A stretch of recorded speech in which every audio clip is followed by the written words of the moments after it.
சேவல், தெனாவட்டு, துரோகி, அரண்மனை 2, குப்பத்து ராஜா உள்ளிட்ட படங்களில் நடித்தவர் பூனம் பாஜ்வா. இவர் தெலுங்கு, மலையாளம், கன்னடம் மொழி படங்களிலும் நடித்துள்ளார். பட வாய்ப்புகள் கிடைக்காததால் சமூக வலைதளங்களில் கவர்ச்சியான புகைப்படங்களை பூனம் பாஜ்வா பகிர்வது வழக்கம். பூனம் பாஜ்வா தனது இன்ஸ்டாகிராம் பக்கத்தில் அவரது வாழ்க்கை துணை குறித்து பதிவிட்டுள்ளார். சுனில் ரெட்டி என்னும் அவருக்கு பிறந்தநாள் வாழ்த்துக்களை பதிவிட்டுள்ளார். இருவரும் நெருக்கமாக எடுத்துக்கொண்ட புகைப்படங்களையும் அவர் பதிவிட்டுள்ளார். இந்த புகைப்படங்களை பார்த்த ரசிகர்கள் பூனம் பாஜ்வாவுக்கு வாழ்த்துக்களை தெரிவித்து வருகின்றனர். ரஜினிகாந்த் வெளியிட்டுள்ளதாக ஒரு நீண்ட அறிக்கை வாட்ஸ்அப் உள்ளிட்ட சமூக வலைதளங்களில் பரவி பரபரப்பை ஏற்படுத்தி வருகிறது. அதில் அவர் அரசியல் கட்சி ஆரம்பிப்பது குறித்து மக்கள் சொல்லும் தீர்ப்பை ஏற்றுக்கொள்வேன், என் உடல் நலம் முக்கியமில்லை என்று கூறப்பட்டுள்ளது. கொரோனா பிரச்சனையால் கடந்த பல மாதங்களாகவே யாரையும் சந்திக்க முடியவில்லை. அடுத்த கட்ட நடவடிக்கைகள் குறித்து ஆலோசனை நடத்தவும் இயலவில்லை. இந்த கொரோனா காலத்தில் நீங்கள் மக்களை சந்தித்து அவர்களை தொடர்பு கொண்டு அரசியலில் ஈடுபடுவதை கண்டிப்பாக தவிர்க்க வேண்டும் என்று மருத்துவர்கள் கூறினார்கள். மருத்துவர்களின் ஆலோசனையை மீறி கட்சி ஆரம்பித்து இடையில் என் உடல்நலம் பாதிப்படைந்தால் அது பல சிக்கல்களை உருவாக்கும். நான் கட்சி ஆரம்பிப்பதாக இருந்தால் அதை எதிர்வரும் ஜனவரி 15ஆம் தேதிக்குள் ஆரம்பிக்க வேண்டும். அதற்கான முடிவை டிசம்பர் மாதத்திலேயே அறிவிக்க வேண்டும். இது தீர்க்கமாக யோசித்து தீர ஆராய்ந்து எடுக்கப்பட வேண்டிய முடிவு. அப்போதைய சூழ்நிலையை கருத்தில் கொண்டு என் உடல் நலத்தில் அக்கறை உள்ள என்னை வாழ வைத்த தெய்வங்களான என் அன்பிற்குரிய ரசிகர்களும் மக்களும் என்னை என்ன முடிவெடுக்க சொன்னாலும் அதனை நான் ஏற்றுக்கொள்ள தயாராக இருக்கிறேன். மக்கள் தீர்ப்பே மகேசன் தீர்ப்பு. வாழ்க தமிழ் மக்கள், வளர்க தமிழ்நாடு, ஜெய் ஹிந்த், அன்புடன் ரஜினிகாந்த் என்று அந்த அறிக்கையில் குறிப்பிடப்பட்டுள்ளது.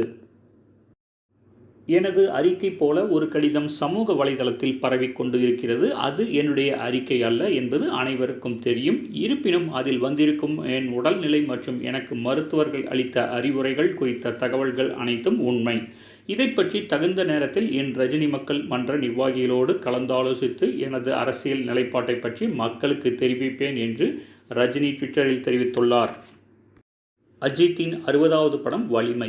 வினோத் இயக்கும் இப்படத்தை போனி கபூர் தயாரிக்கிறார். அதிரடி ஆக்ஷன் படமாக இது தயாராகி வருகிறது.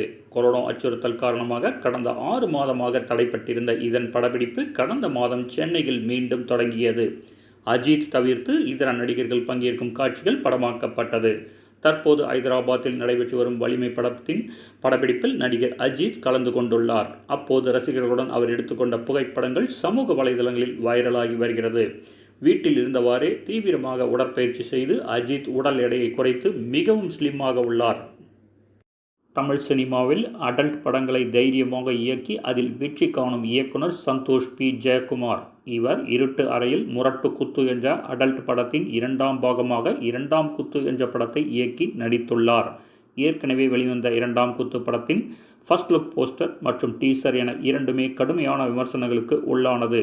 அந்த அளவுக்கு ஆபாசமாக இருந்தது அந்த ஃபர்ஸ்ட் லுக் போஸ்டரும் டீசரும். இந்த படத்தை தடை செய்ய வேண்டும் என கோரிக்கைகள் எழுந்துள்ளன. தற்போது விஜயதசமியை கூட விட்டு வைக்காமல் சந்தோஷ் செய்திருக்கும் காரியம் இணையத்தில் பெரும் சர்ச்சைக்குள்ளாகியுள்ளது.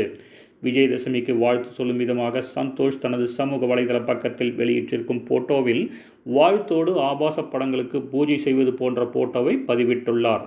இந்துக்களின் புனித பண்டிகைகளில் ஒன்றான விஜயதசமியை கொச்சைப்படுத்தும் விதமாக சந்தோஷ் வெளியிட்டிருக்கும் புகைப்படம் அனைவரையும் அதிர்ச்சியில் ஆழ்த்தியுள்ளது. கண்ணா லட்டு தின்ன ஆசையா, வாலிராஜா ஆகிய படங்களில் கதாநாயகனாக நடித்தவர் டாக்டர் சேதுராமன். இவர் கடந்த மார்ச் மாதம் மாரடைப்பால் திடீரென மரணம் அடைந்தது அனைவரையும் அதிர்ச்சிக்குள்ளாக்கியது. சேதுராமன் உயிருடன் இருக்கும்போது ஈசிஆர் சாலையில் மருத்துவமனை ஒன்றை கட்டி வந்ததாக தெரிகிறது. அந்த மருத்துவமனையின் பணிகள் அண்மையில் முடிவடைந்தது.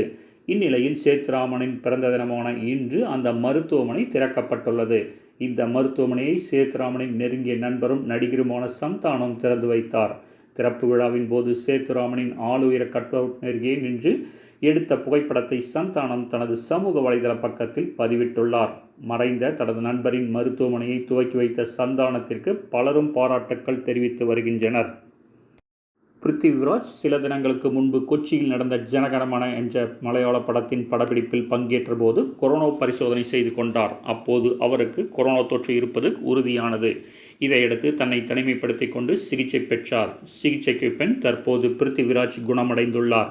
முகநூலில் அவர் வெளியிட்டுள்ள பதிவில், எனக்கு தற்போது கொரோனா பரிசோதனை செய்ததில் தொற்று இல்லை என்று வந்துள்ளது.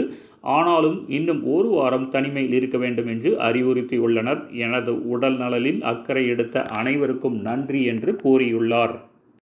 அஜய் ஞானமுத்து இயக்கத்தில் கோப்ரா என்ற படத்தில் நடித்துள்ளார் விக்ரம். கோப்ரா படத்தை பற்றிய படக்குழு சில முக்கிய செய்திகளை வெளியிட்டுள்ளார்கள். அதாவது 7 ஸ்கிரீன் ஸ்டுடியோ நிறுவனமும் வியாகம் 18 ஸ்டுடியோ நிறுவனமும் இணைந்து தயாரிக்கும் படம்தான் கோப்ரா.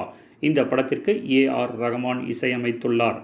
ஆக்ஷன் த்ரில்லர் கலவையில் தமிழ், தெலுங்கு, ஹிந்தி என 3 மொழிகளில் பிரம்மாண்டமாக தயாரித்துக் கொண்டிருக்கும் இந்த படத்தில் பிரபல கிரிக்கெட் வீரர் இர்பான் பதான் வில்லனாக நடித்துள்ளார். இந்த படத்தின் இறுதிக்கட்ட வேலைகள் ரஷ்யாவில் நடந்து கொண்டிருந்த போது கொரோனா பரவல் காரணமாக படப்பிடிப்பை பாதியிலேயே நிறுத்திவிட்டு படக்குழு இந்தியா திரும்பியது. மேலும் எஞ்சியுள்ள படக்காட்சிகள் விரைவில் படமாக்கப்பட உள்ளார்கள். கோப்ரா படத்தின் டப்பிங் பணிகள் இன்று தொடங்கப்பட்டுள்ளதாக இயக்குனர் அஜய் ஞானமுத்து தனது ட்விட்டர் பக்கத்தில் தெரிவித்துள்ளார். கோப்ரா படத்தை காண ரசிகர்கள் மிகவும் ஆவலோடு காத்திருக்கிறார்கள். துப்பறிவாளன் 2 படத்தில் விஷால் மற்றும் பிரசன்னா ஆகியோருடன் ரகுமான், கௌதமி நடித்த முதற்கட்ட படப்பிடிப்பு லண்டனில் நடந்து முடிந்துள்ளது. இதனிடையே விஷாலுடன் ஏற்பட்ட கருத்து மோதல் காரணமாக இப்படத்தில் இருந்து இயக்குனர் மிஷ்கின் நீக்கப்பட்டு மீதி படத்தை விஷாலே இயக்க உள்ளார். இப்படத்தில் பிக் பாஸ் பிரபலம் சுரேஷ் சக்கரவர்த்தி நடித்துள்ளது தெரிய வந்துள்ளது. லண்டனில் நடைபெற்ற முதற்கட்ட படப்பிடிப்பில் இவர் கலந்து கொண்ட புகைப்படங்கள் சமூக வலைதளங்களில் வைரலாகி வருகிறது. தற்போது சுரேஷ் சக்கரவர்த்தி விஜய் தொலைக்காட்சியின் பிக் பாஸ் நிகழ்ச்சியில் கலந்து கொண்டுள்ளார். மாஸ்டர் படத்தை தொடர்ந்து சன் பிக்சர்ஸ் தயாரிக்க உள்ள படத்துக்கு தேதிகள் ஒதுக்கியுள்ளார் விஜய். இந்த படத்தை ஏ.ஆர். முருகதாஸ் இயக்க ஒப்பந்தமாகி மும்முரமாக பணிகள் நடைபெற்று வந்தன. ஆனால் கடைசி நேரத்தில் சன் பிக்சர்ஸ், ஏ.ஆர். முருகதாஸ் இடையே எழுந்த கருத்து வேறுபாட்டால் இயக்குனர் பொறுப்பிலிருந்து ஏ.ஆர். முருகதாஸ் விலகிவிட்டார். தளபதி 65 படத்தை பேரரசு இயக்க உள்ளார் என தகவல் பரவியது. திருப்பாச்சி மற்றும் சிவகாசி என விஜயை வைத்து 2 வெற்றி படங்களை கொடுத்தவர் பேரரசு. இதற்கு பிறகு விஜய் பேரரசு கூட்டணி இணையவே இல்லை. இதனால் தளபதி 65 படத்தில் இந்த கூட்டணி இணைய வாய்ப்புள்ளது என்று செய்திகளும் வெளியாகின. இது தொடர்பாக விசாரித்த போது மாஸ்டர் வெளியாகாத காரணத்தால் விஜய் இன்னும் தனது அடுத்த படம் குறித்து எந்த ஒரு முடிவையும் எடுக்கவில்லை. ஆனால் கண்டிப்பாக பேரரசுவின் படமாக இருக்காது. விஜய், பேரரசு இருவருமே நீண்ட மாதங்களுக்கு முன்பு சந்தித்தது உண்மைதான். அந்த சந்திப்பு இப்போது யாருக்கோ தெரிந்து படம் பண்ண உள்ளார்கள் என்று செய்தியாக வெளியாகியுள்ளது என்கிறார்கள்.